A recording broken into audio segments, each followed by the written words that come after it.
Okay, in this video I want to talk about what the discriminant tells us about the graph of a quadratic equation.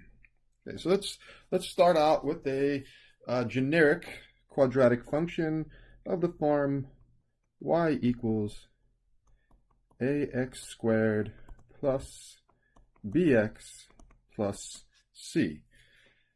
Okay, so from what we know about quadratic equations, we know that if we were to graph this, it would be a parabola. Okay? And to solve for, or to determine where our x-intercepts are, we set this quadratic expression equal to 0, or basically plug in 0 for y to find the x-intercepts. So we go ahead and we solve ax squared plus bx plus c is equal to 0. And now, if we were to solve this using completing the square, so we could say complete the square, and we got our solutions. Our solutions would look like this. X equals negative b plus or minus the square root of b squared minus 4ac, all divided by 2a. Now this might look familiar. This is the quadratic formula. This is the quadratic formula. Quadratic formula. Okay, now within the quadratic formula, you see there's a plus minus. So it's possible to have two solutions. And the reason we could possibly have two solutions is because a parabola could have potentially two x-intercepts. Now let's look at what's going on here with the graphs. Well, let's draw three parabolas here. Now, a parabola could cross the x-axis twice. Could look like this. And we'd have an x-intercept here and an x-intercept here, meaning there'd be two solutions in the quadratic formula. Or possibly, a parabola could hit the x-axis and bounce off and look like this. Have one x-intercept or one solution.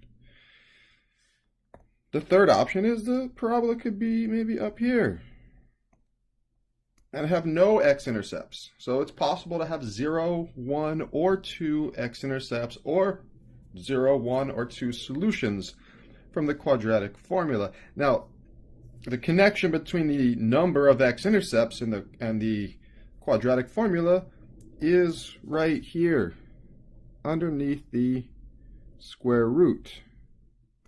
So that is called the discriminant.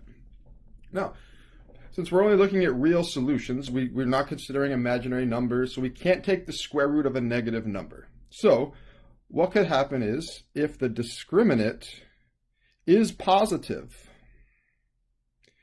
so b squared minus 4ac, if the discriminant is positive, greater than 0, there's going to be two solutions, negative b plus something and negative b minus something. Okay, so then we'll divide by 2a and get the two x-intercepts.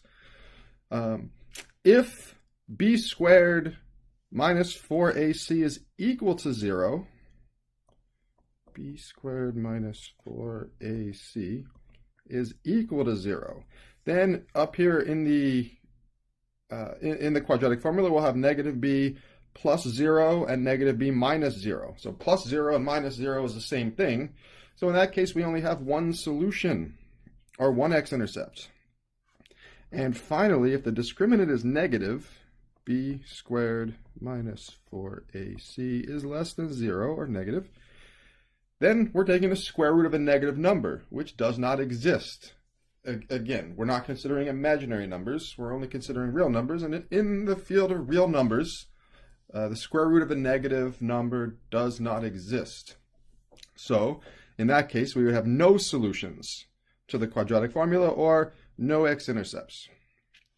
Okay, and so that's it. That's basically the connection between this expression b squared minus 4ac, or the discriminant, and the x-intercepts of the graphs of quadratic functions.